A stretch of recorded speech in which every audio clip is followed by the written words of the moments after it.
filhos da luz divina. Louvado seja o Senhor por todos nós. Nesta soberana composição, também ressudam as vozes humanas em descompasso pelas dores insuportáveis dos fenômenos angustiantes que graçam na terra. São os seres humanos que estertoram nos equívocos nos quais se fixaram, na queda aos abismos que se permitiram, na rebeldia desvairada que os domina, nos resgates inadiáveis a que estão sendo submetidos.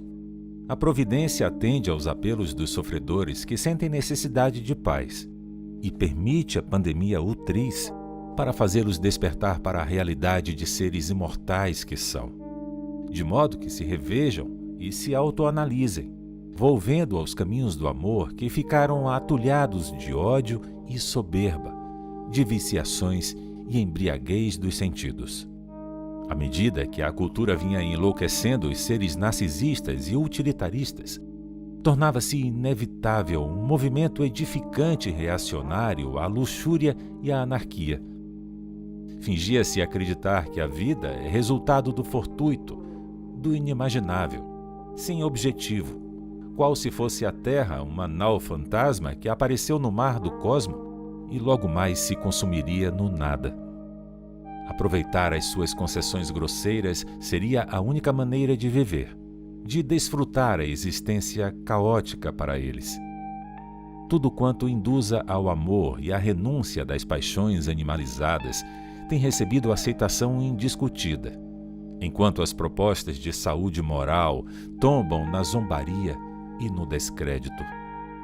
Como essa é uma visão nefasta e mentirosa, as leis que a engendraram e a comandam sob a orientação de Deus, após experimentarem muitas guerras entre nações que são submetidas por outras mais poderosas, surgiram com a proposta da pandemia, que aterroriza os mais audaciosos e os menos corajosos.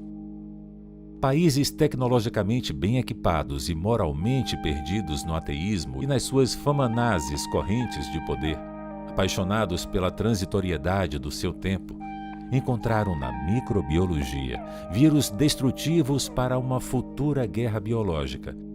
Quando os seus aumentos de força e de compreensão falharem, poderiam trabalhar cepas de influenza e outras doenças, criando na atualidade o terrível assassino, que ora os vence também. Eis aí o resultado infeliz dos seus sonhos de soberania e grandeza, transformando-se em pesadelos terríveis sem um despertar tranquilo. Como são pigmeus pretensiosos que estão descobrindo as bordas do conhecimento, mas se encontram muitíssimo distantes da realidade da vida, o Senhor de bondade e sabedoria a todos convoca a reflexão pela própria impotência a redescobrir a pequenez. À semelhança de vezes anteriores em que as pandemias ameaçaram a existência humana e desapareceram após cumprirem o seu objetivo, a atual é portadora de um programa seletivo de espíritos para preparar o advento dos novos tempos. Certamente serão afetados milhares de seres que se encontram na pauta vibratória da virose, mas estarão resgatando outros graves comportamentos a fim de se ajustarem à ordem que será vigente no planeta logo mais, quando tudo se acalmar e a lei de progresso funcionar com mais rigor. Todo aquele que se encontre na faixa imunológica favorável à contaminação, em decorrência da conduta moral que se tem permitido, experimentará o cutelo da desencarnação, preparando-se para acompanhar o progresso do planeta, logo se recupere dos desaires e se encontre em condições de crescer no rumo da sabedoria.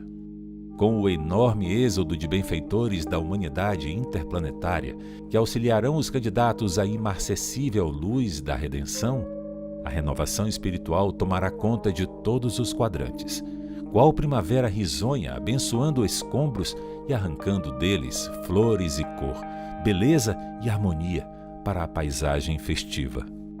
O Mestre reunirá os seus discípulos e os iluminará ainda mais, a fim de que toda a sombra que permaneça seja diluída pelas claridades incomparáveis do bem e da união das almas no grande banquete da paz.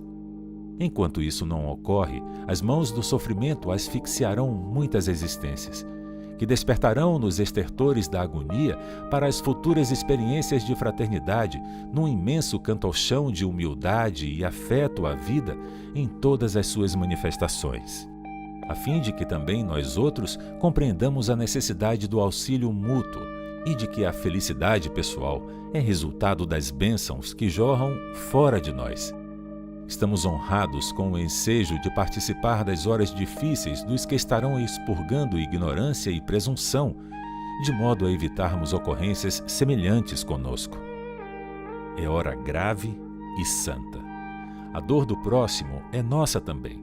Suas lágrimas são suores em nós, e o seu desespero, nossa oportunidade de servir-lhes, atenuando-lhes a aflição. O celeste amante sempre desce aos vales terrestres em missão socorrista. Mas nestes próximos dias enviou-nos como se fôssemos estrelas capazes de diluir a escuridão e projetar claridade no infinito. Acompanharemos tragédias nefandas, defluentes das obsessões teimosamente ignoradas pelos seres reencarnados. Então buscaremos inspirá-los à retidão e ao bem sem cessar, sem a certeza do êxito, que é sempre do Pai todo misericórdia. Objetivaremos evitar suicídios diretos ou não, acalmar as ansiedades, estimular a confiança irrestrita no Senhor e caminhar com os trôpegos, tentando ajudá-los a permanecer de pé, irredutíveis na bondade divina, mesmo aparentemente sob chuvas de calhaus e desesperos. Jamais nos cabe o amor particularista a uns em detrimento de outros, porque todos são nossos irmãos, credores de ternura e de amparo. Cuidaremos de inspirar calma e paz nos casos de possessões graves e não diagnosticadas pelas ciências médicas, nas ocorrências de vampirizações, sem julgamentos e nem preocupações com as causas, compreendendo que tudo obedece à ordem universal, competindo-nos somente auxiliar e tentar libertar do mal. A sociedade terrestre está necessitando aprender pela experiência do sofrimento a correção moral do comportamento e a educação mental dos pensamentos, de modo que conclua ser a casa mental a sede da vida pensante, portanto, a área co-criadora da vida. Compreendemos que não se trata de uma renovação quântica de um para o outro momento, mas estes dias são o prenúncio do que podemos produzir em favor do mundo, conforme o direcionamento a que se ofereçam os indivíduos, que elegerão o melhor rumo a tomar. A questão da imunologia pessoal está programada para cada vida, tendo-se em vista o seu passado e o programa no futuro ao qual se vinculará. Os setores de saúde já possuem vários protocolos sobre o comportamento da pandemia. Na primeira fase, são os sintomas da tosse seca, da febre, de dores no corpo, tudo como um sinal de gripe. Logo depois vem o agravamento, até a fase que necessita de internação hospitalar com a intubação do paciente e os seus efeitos.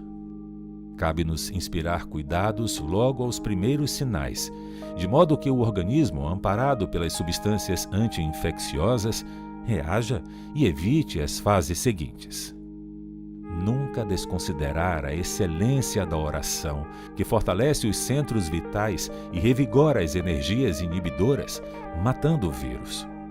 A transmissão dos fluidos pelos passes é também de vital importância em qualquer fase da doença, especialmente por agentes saudáveis moralmente e portadores da faculdade de cura.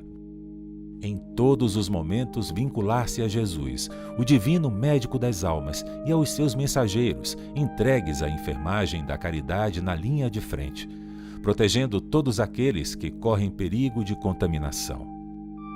O divino amparo não os deixa, mesmo quando as suas construções de fé religiosa não os ajudam nos cuidados pessoais de defesa.